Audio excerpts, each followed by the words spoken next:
Maybe not.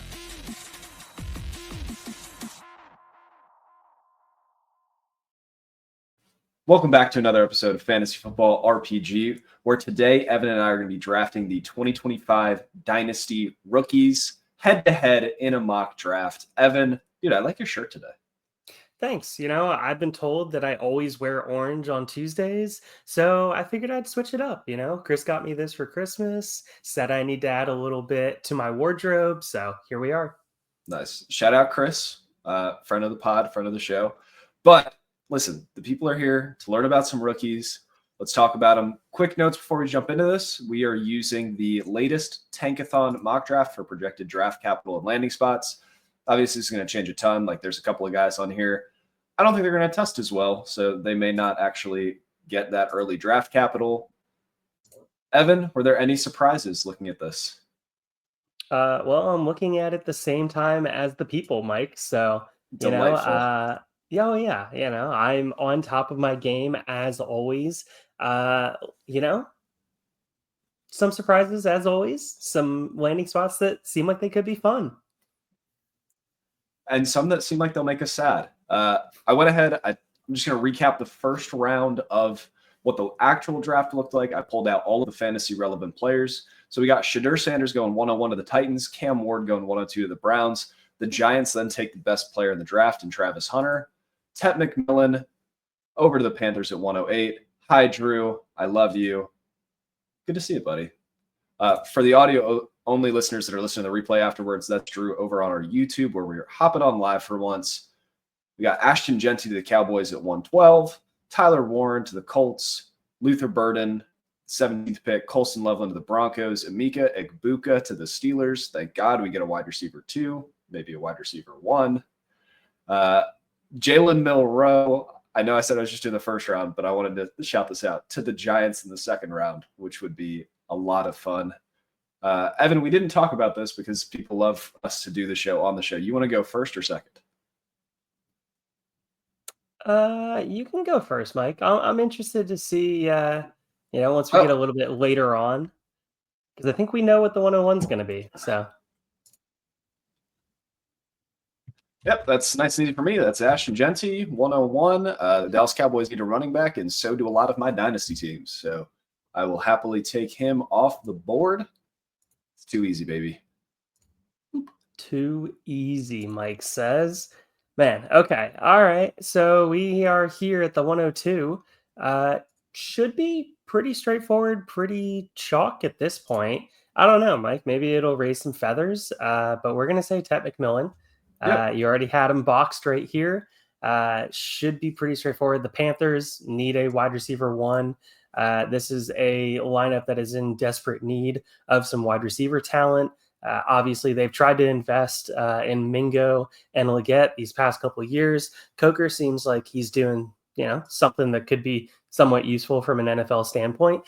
Corpse of Adam Thielen still doing what Adam Thielen does. And Bryce looked much better in the second half after that benching. Yeah, I mean, this is either Bryce plays well and Tet goes to the moon, or Bryce plays poorly and Tet gets a better quarterback in 2026. All right, Mike, wait. Before we get too far into this, yep. I mean, we're tight end degenerates here. So we're not doing a tight end premium. We're doing no premium. Why? Why do you do this? Superflex, 1 PPR, very normal league for normal people, not degenerates like us with 2 tight end leagues and leagues where there's no lineups, only Superflex spots everywhere. You'll notice that I'm scrolling down a little bit here. So I'm going to just go ahead and take my RB2 in the class with a juicy landing spot. I'm going to go Omarion Hampton. Look, he goes to the Raiders with a top 50 pick. I like the talent. I like the landing spot. The offense might not be super sexy, but he's going to get a ton of volume. So how do you feel about Hampton at the 3rd spot? Yeah, Hampton with the Raiders. What do we know the Raiders don't have? A quarterback. They don't have running backs that are useful. Whoa. Let me scroll down real quick. Dude, everything's solved. They took Quinn Ewers in the 3rd round. Obviously. Yep. It's just completely solved.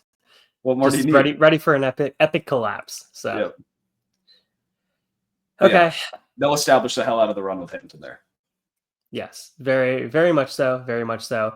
I'm going to go with a pick that I think is absolutely just must have, definitely needed. Emeka Ibuka. I'm going to go a little higher than most people have That is on very high. on Ibuka here. Okay. Look, I like the safety of his profile. I know exactly what I'm going to be getting. Mhm. I can build around that. I can work on knowing that, sure, I'm not getting a wide receiver one. I sure as heck shouldn't be getting a bust, though, at all. Like, there Yep. is very minimal single digit bust potential on Igbuka. We don't know what Travis Hunter is doing at this point. That's going to be something that I don't even think we're going to know come the time that rookie Mhm. drafts are going on around here. Quarterbacks, I'm not sold on either one of them. Mhm. Yeah, they could be fine, but I think Mike and I are in similar boats here.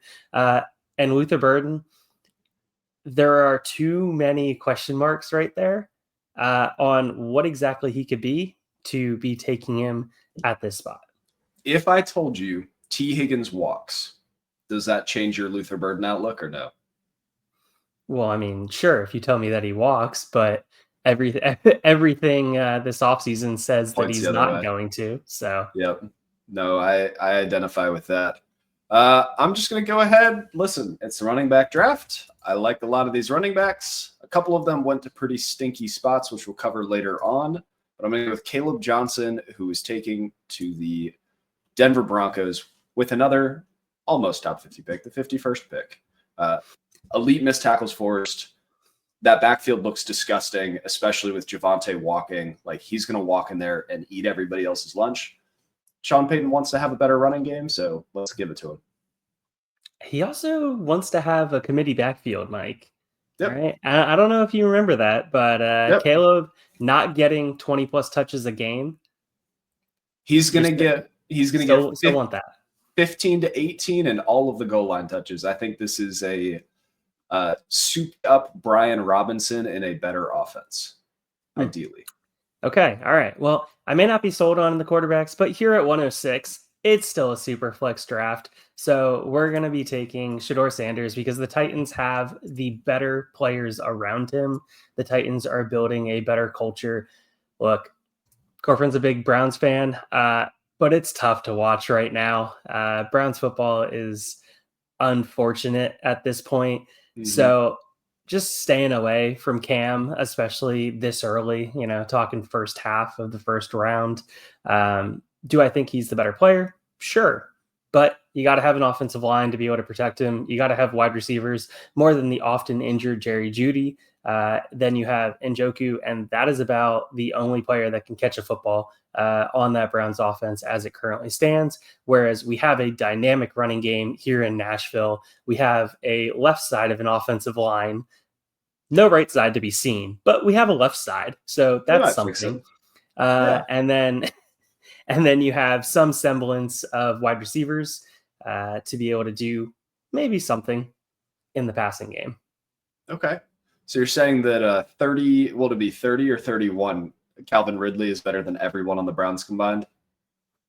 Ridley's better than Jeudy. And Nick Westbrook-Akine is elite, as we all know. Hey, deep ball threat right there, baby. Yep. I agree. I think this is the spot in the draft that I will be looking at quarterbacks. However, let's say that T. Higgins is just tagged, or maybe they want to go a different direction. They desperately wanted a wide receiver 3, and their receivers deal with banged up guys all the time. Look, Luther Burden's 2023, electric, amazing, exciting. His 2024 left a little to be desired, but the traits are still there. The explosiveness is still there. The yak ability is still there. And I will take that in the Bengals offense with the hope he can move into the wide receiver 2 role moving forward over some of the question marks that I have at quarterback. I did glance real quick at a couple tight ends. Okay. Yeah. Interesting that you mentioned the tight ends. But at this point in the first round, you're a team that just made the playoffs. All right. You're a team that probably has some solid pieces here. So what do you want to do? You want to swing for the home run. All right, we're going Travis Hunter, Yep. full swing for the fences. This is that MLB The Show, just mashing the square button, just going full power swing, trying to put it in the stands. Look, Neighbors is there. We still have no clue how the quarterback room is going to situate itself out. It looks like they're taking Jalen Milroe, which what does Milroe do great? Chuck the ball downfield. He chucks it downfield. It's nowhere near the receiver, but it goes really far. But at least he's not throwing short passes to Travis Hunter. I mean, fair. At this point in the draft, again, you just made the playoffs. You're a very good team. You're maybe just a piece away. Maybe you had a quarterback go down. Maybe you want trade bait for later. First round quarterbacks are going to hold their value for a little bit longer. So I will just go ahead and take Cam Ward, even with the Browns stink all over him. I think his ability out of structure, I think that killer instinct is going to take him a long way. Evan, give us one more pick, and then I'm going to recap our first round and the second round of what the NFL draft had for fantasy. Yeah, the next pick is one of the easiest picks to be able to be made in this draft in Tyler Warren. You're getting what everybody wanted Dalton Kincaid to be coming out of college, but even a better version. You're getting him in a offense that desperately needs a tight end to man the middle of the field, and you're getting a tight end that can be deployed in line, off the line, in the slot, out wide, lined up in the backfield, can play wildcat quarterback. Can you imagine being in the red zone, inside the green zone even, we'll say, inside the 10 there, and having Tyler Warren and Anthony Richardson in the backfield, just not knowing who's going to absolutely just mash the ball through the line for you? Yeah, it's going to be a hard pass for me. I don't feel like playing linebacker against that. All right, so our first round, it went my team with Ashton Genty, Omarion Hampton, Caleb Johnson, Luther Burden, and Cam Ward. Evan with Tet McMillan and Agnika Egbuka, Shadur Sanders, Travis Hunter, and Tyler Warren. Still on the board from the first round, we got Colson Loveland to the Broncos, the 120. Now to the second round, we got Jalen Milroe to the Giants. We already took a couple of guys there. Trey Harris goes to the Chargers, which gives him a big-bodied option, which entices me. Isaiah Bond to the Lions, which he's buried forever and sad. Alec Manor to the Commanders. Interesting. Harold Fannin Jr. to the Eagles. And then rolling into the third round, we got a quarterback. We have Jalen Milroe. Jalen Royals to the Patriots. Matthew Golden to the Saints. He's been a big draft riser recently. I don't know if he's going to last until the third round. Ollie Gordon to the Bears with the new Ben Johnson offense. Savion Williams, Tez Johnson, Quinshawn Judkins, Travion Henderson, Cam Scatabo, Jaden Higgins, Mason Taylor, Gunnar Helm, and Devin Neal to round out all of the fantasy players that were in the Tankathon mock draft. Some of those landing spots are gross. Like if Travion goes to the Colts, I will cry. See, I think I don't think it's as bad as you make it out to be, Mike. Do you think JT walks soon? Or do you think that it just turns into a disgusting split in a weird offense where the quarterback also gets 30% of the carries? We'll discuss later. All right. Well, I'll let you pick him.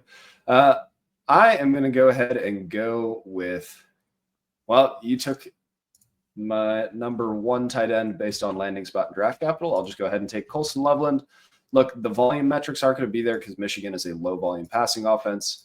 Their offense looked horrible this year because they didn't have J.J. McCarthy running it. I just think Loveland brings a lot of the big slot move tight end traits that you want to see. He's not going to be Travis Kelce, but he can be a very solid tight end for years to come. Okay. Well, remember our way too early rankings for wide receivers that we had, Mike? And you were trying to sell me on Elikeo Manor? Oh, you came around? And I said, there's no way I'm even looking at him. He's going back to school because every report said that he was going back to school and transferring because, well, Stanford football. Enough said right there. But yes, we're going to go with Elikeo Manor. The Commanders, Jaden Daniels can handle two wide receivers and produce fantasy numbers for two wide receivers. He has the arm. We have everything that we need to see out of Jaden Daniels this season. We'll see if Cliff stays around. I think that is the interesting piece of all of this, because if Cliff does stay around, I mean, that seems like a pretty close to a slam dunk to me. Looking in the second round or very, very end of the first round in 12-team leagues here, they need a wide receiver too. It's been pretty obvious all season. Terry McLaurin has had a great season, don't get me wrong, but having a running mate there will absolutely just unlock this offense and allow them to continue to get better with a sophomore season, Jaden Daniels at the helm. Look, I'm all in on Jaden Daniels. I'm all in on Alec. I thought you were going to let him slide more, which is why I kind of let him sit there. I'm going to do the most Mike thing that you can do. I'm going to go super risk seeking a quarterback. Listen, so this is a 12-team league. This is at your 201. Your team stinks. You are garbage. You probably need a quarterback. You probably need a couple of wide receivers. You need a lot. Jalen Milroe, when he sees the field, is going to run an unholy amount. Find the sucker in your league and trade him after a big game if you don't believe in him. Or maybe he finally puts the tools together and becomes a competent NFL quarterback. Whichever side of the fence you are there, Jalen Milroe has a lot of opportunities to gain value and then make your team better as a result. All right. This is a wide receiver that I've been standing for a very long time. I know it sucks to try and have this be chalk here, Mike, but Trey Harris to the Chargers. Oh, it's so chalk. He is exactly what they wanted Quentin Johnston to be. Yep. And he is a better version. He will put Johnston out of a job. He will move clearly into that wide receiver 2 position in that offense. He will be the second read because lads for dad. Other way around. Dads for lad. No, lad is for dads. Yeah, I mean, is lad a dad? I don't think so, but Lad McConkey, big fan of dads. There you go. Big fan of dads, and dads are a fan of him.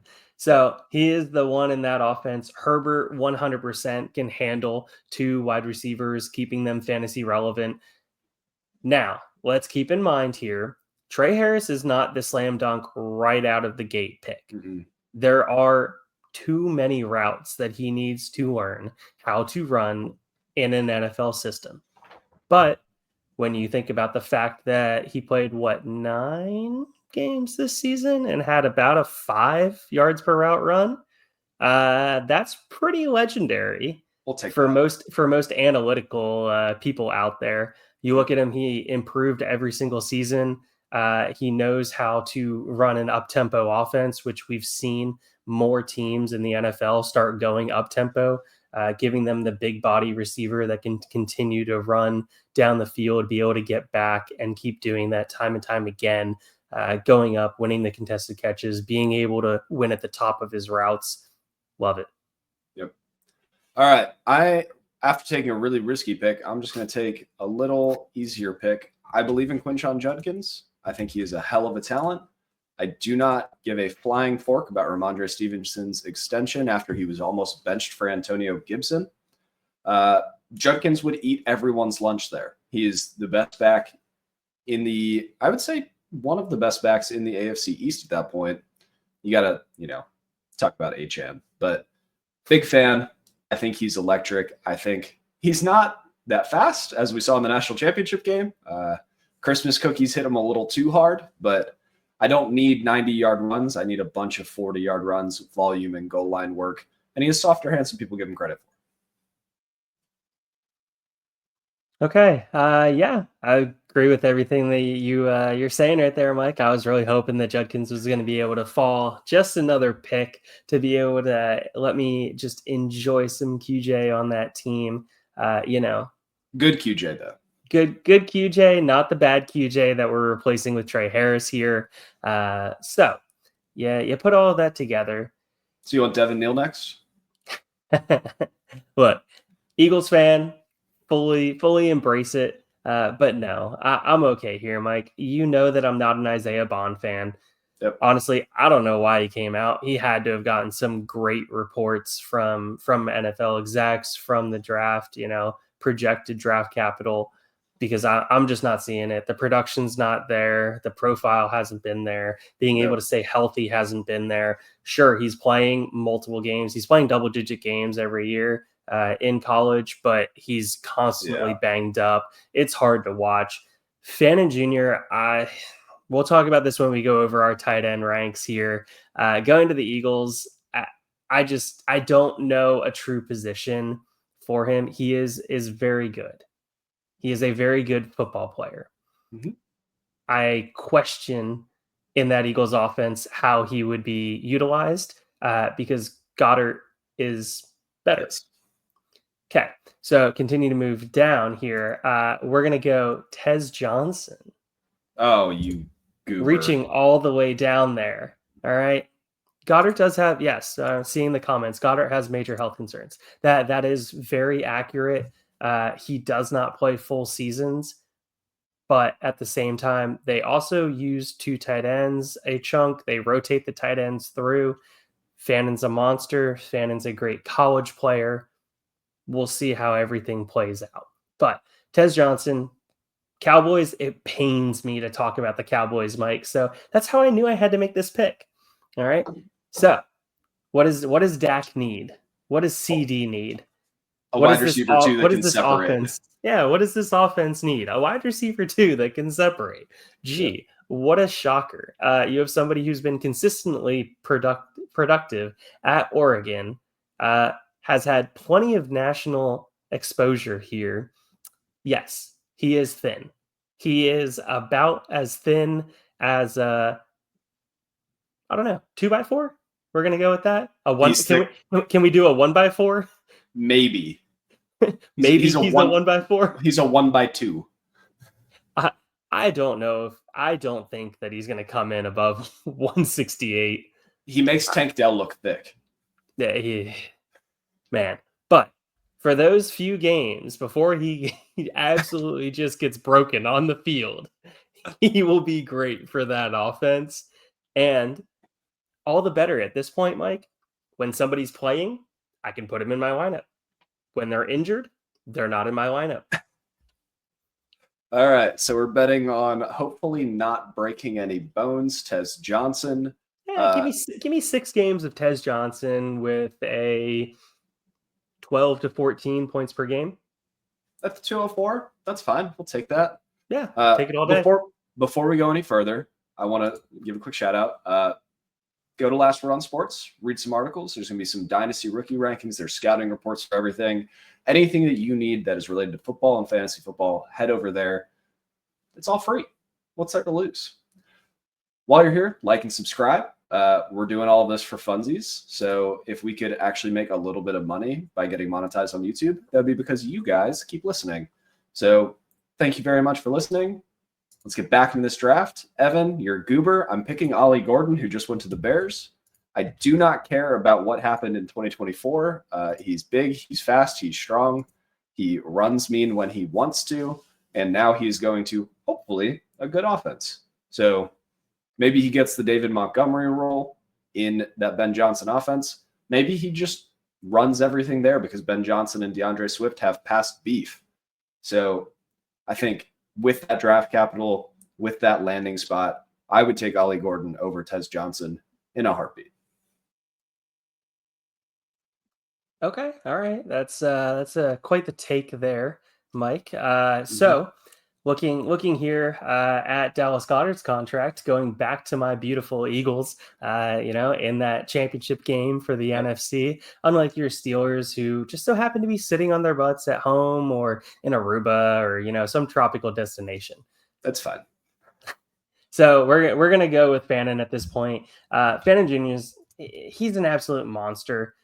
We know exactly, well, hopefully at this point, exactly what he did in college. Absolute production king.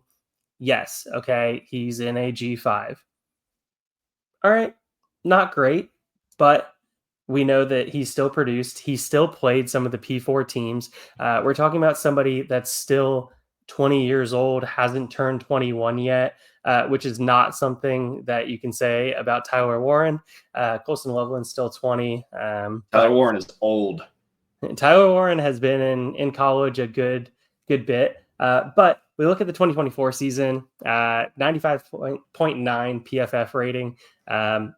Yeah, that's ungodly. That's crazy.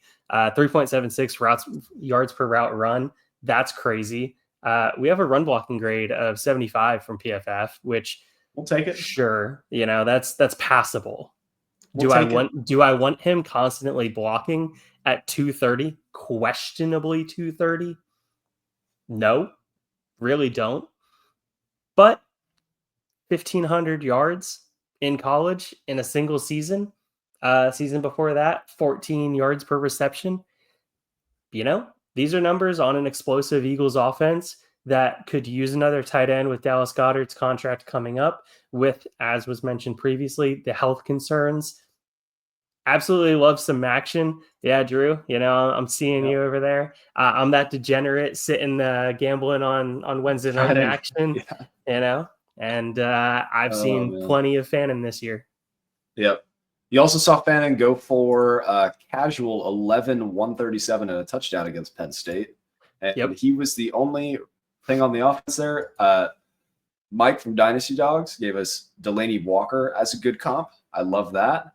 And then also I want to throw out, he could be Isaiah Likely in this offense. He would be a tight end handcuff. Goddard goes down, you plug him in and you're happy with him. Otherwise, when he's on the field, he's going to have great efficiency metrics because when he's on the field, he's going to earn targets. So like that call out. But you keep forgetting it's a running back draft. Draft the running backs. Draft the running backs. Draft the running backs. Give me Cam Scatabo to the Bengals. Chase Brown, go to the Shadow Realm. Cam's going to eat everything. Not everything. It would probably turn into another Thunder and Lightning combo. But I like what Scatabo brings to the table as a hard runner in the AFC North. That's the kind of guy and the tone setter that this offense needs. I think they would rely on him if they ever play with a lead, which will not be likely given that Bengals defense. Okay, Mike. All right. So we're getting to the juicy. It's getting gross. We're getting to the juicy part of this draft. It's getting gross. All right. TreVeyon Henderson, we've seen what he's done all playoffs. Yes, the Colts landing spot isn't the best landing spot, but what you're looking at with the Colts is you're still looking at an elite left side of the offensive line. You're looking at a questionable right side of the line.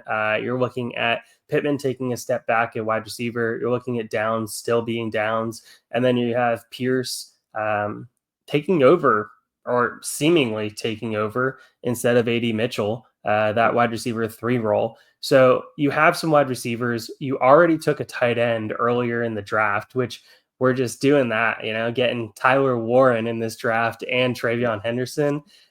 We have Jonathan Taylor, who has been showing some signs of wear, has been showing some signs of decline, dare I say. You put all of that together, decent offensive line, wide receivers that can catch a ball, a tight end that's good. Tyler Warren is a good blocker. All right. Don't be shading on Tyler Warren's blocking skills. As I've seen some people on X, over here. Check the film study. I was a big blocking fan for Warren. So yeah, you put all of that together with the dual threat potential of Richardson, or whoever they bring in is probably going to be a backup pure pocket passer. If that's the case, then you have potential for dump offs, which Henderson has pretty smooth hands to be able to make those plays, and a lot of burst out of the backfield, efficiency back once again. So you don't need him to be able to get 15, 20 carries a game. He can get 10, be able to rip off 70 yards and a touchdown in those 10 carries. Completely agree. Better for best ball, I think, while JT is still there, or if JT goes down, he's the clear handcuff. Taylor is gone after 2026, so really you're just holding TreVeyon in your taxi squad for 2 years, which I don't hate that. Let's go ahead. Are you ready? Mason Taylor to the Chargers. They made all of America know that Will Disley played tight end this year. And while I love that, maybe Mason Taylor just brings a little more. This is purely a landing spot thing. You know that I don't love Taylor as a prospect, but I am willing to listen to other people who say that he is good. I like the landing spot. Everything else is kind of gross right now. Give me a possible number 2 or number 3 option in a Justin Herbert offense. Okay. Definitely see what you're going for there, Mike. We're believing in Herbert. We're believing in the offense. We're believing in efficiency. Taylor's a capable blocker as well. Mans the middle of the field. Isn't going to be your deep ball threat. So you're going to have to count on PPR points, being able to get those receptions. Maybe you have a league that has first down points. He'd be a great check down for a first down type of play there. Yeah. Okay, so my pick, I did not expect Matthew Golden to come out in this draft. I very much thought he was going back to Texas, and I have been watching a lot more of his tape, so call it recency bias, call it whatever you want. But I clearly have him over Isaiah Bond, and it's not even close for me. The Saints landing spot is atrocious. Having Olave, having Shaheed, not really having a quarterback to be able to throw. Derek Carr looked fine. He looked like Derek Carr. For a couple weeks, yeah. But Derek Carr is not carrying 3 wide receivers and Alvin Kamara out of the backfield in fantasy. So that 100% is a best ball target. That 100% is expecting and not hoping, but expecting, begrudgingly, we'll say that Olave or Shaheed doesn't come back fully healthy and can't stay fully healthy for a season. I think Golden brings a different element to this offense. So, yes, everybody there's a big play threat, but I think Golden's a little better of a route runner than Shaheed is. And if either of them are, struggling with things, Golden can immediately fit in, be the number 2, give you a flex option or something. Like you have those deep dynasty leagues, you're starting 4 or 5 flexes, plug them in, pray for a touchdown, get an option there. I actually have a question here for you. So we just picked a couple of guys that we don't love the landing spots, or we love the landing spots, we don't love the prospects. If we included this out to day 3 and there were some running backs that went to juicier spots, are you starting to look to day 3 running backs, or are you still taking day 2 wide receivers here? It's so hard because I just have such a low grade on Bond. I agree. Some hope that Savion Williams can be a deep play, catch one pass, like MVS type of role for the Raiders. Just finished my write-up on him for Football Guys. I wouldn't get your hopes up. Like I said, one pass like MVS does, break that 1 for 50 and a touchdown. Jaden Higgins, we'll see. Definitely like him, but yeah, I don't know. Jalen Royals, I mentioned him in the way too early. Yeah. So I like his profile. I like what he does. I like how he can fit in an offense. Yeah. Yes, I would probably start looking at the 4th round running backs at this point to answer your question, Mike. Yeah. Answer a question from the chat. No, Jackson Dart did not get drafted on day 2 in this mock draft, which is a big bummer for me because I would start taking a swing on him. I actually think I've reached the point in this draft. Listen, it's gross. It's disgusting. To take Quinn Ewers going to the Vegas Raiders because who else is playing quarterback there? They need a human being with an arm, and Quinn Ewers has that. So hopefully they get a good head coach. Hopefully they get a good OC. Hopefully they fix some of his fundamentals. They match his feet with his arm. He stops playing all out of rhythm. Dude, I don't love a lot about what he put on tape this year. The good Quinn Ewers is good. Unfortunately, he's only there for the first quarter and a half until he gets hit twice, and then he curls into a shell of himself. Is this the last pick in the 2nd round? Am I counting this right, Mike? Is this the last pick of our draft here? It is. Okay. All right. Wrap us up. Well, in that case, then I'm going to go with my boy Jalen Royals over here, shouting him out before. He's that slot wide receiver. All right. That guy that on the Patriots, Drake May needs somebody that he can count on in that offense. Yeah, that's going to be a needed role. So we're betting on Drake May. We're betting on the offense being questionable. Do I love the fact that he's going to have to compete against Pop Douglas? Not really, considering that Pop is probably the best wide receiver in that offense. Pop rules. But at the same time, I liked the profile of Jalen Royals. I liked what he did. Once again, maybe this is because I'm a betting degenerate, and I just so happened to watch a lot of Utah State for betting purposes here. Rather lucrative, fun to watch some of those games if you really want to degen out. But just one of those fun picks. Make sure people know, make sure they know the name, make sure they can look at his profile. But Mike, we didn't take Isaiah Bond here. Yeah. All right. So let's real quick. Let's just talk about the guys that we did not take. Either give them some love or talk about why we didn't. Start at the top. Isaiah Bond. I could not pick him in good faith because of what he has done in the last part of the season. I think he's going to bring more to an NFL offense than he is to our fantasy teams. Like, he's going to be a speed threat that they have run clear outs so that Amon-Ra St. Brown and Jamison Williams can run in breaking routes underneath it. Like, it's unfortunate because I think the early season Isaiah Bond, there was a lot to like there. But I agree with you. Like, Matthew Golden is a more refined, better wide receiver at this point in their careers. Weird Golden didn't go back to school. Like, that's when we did our early rankings. I was like, oh, Golden's going back to school. I'm not even worried about that. You want to talk about Savion Williams? I just finished a write-up for him if you don't. Well, just real quick here, Mike. That landing spot is also just absolute trash for Isaiah Bond. Like, buried on the depth chart. Yeah, if he does go to Detroit, behind St. Brown, behind Jamison Williams, behind Laporta, behind Gibbs. So we're talking at best the fifth option in that offense. Well, Tim Patrick had a couple big spike weeks there at the end. Woof. But Savion Williams, he's going to be one of those guys that people don't know when he goes into the combine. They're going to see his RAS score. He's going to rise up boards, which is just what the Raiders love to do. Yeah.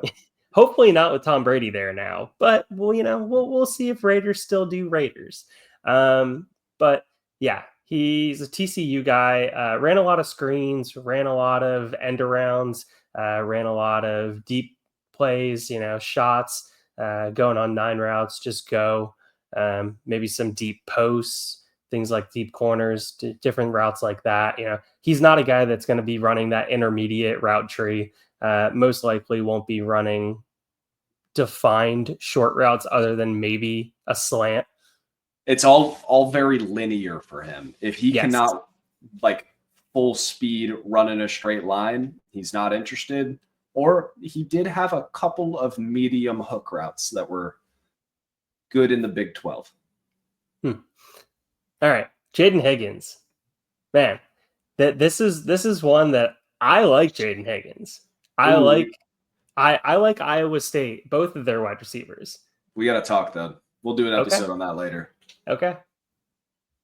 So I have notes. Okay, the profile that he has, the offense that they ran, being able to work with a young quarterback, being able to be that senior presence, be able to be that old man in the room, be able to take, as the team has said, other wide receivers under his wing. It makes him valuable to an NFL franchise if he continues to do all of that stuff, which will keep him on a roster, which, look, if you're going middle of late, in this case, of the 3rd round, who's he really fighting on the Broncos? Vele. They're the same player. All right. So he's fighting Vele for a spot. Yep. I mean, I'm not super concerned about that. We know Bo Nix. People love Bo Nix out here. Like, I will happily move off of Bo Nix for the amount of love that people are showing for him in these draft streets, in these trade streets. Like, I will happily do that at the value that people are giving up. But yes, pairing him in a Sean Payton offense that also took Caleb Johnson and a tight end in Colston Loveland. That is Sean Payton saying the offense is going to be a priority. Yes, Franklin is still there. That's all there is to say, is Franklin is still technically there. Sean Payton forgot about Troy Franklin, for being honest. Yes, very much so. But wrapping up the day 2 selections, it was Gunnar Helm to the Jets at the 30th pick in the 3rd round.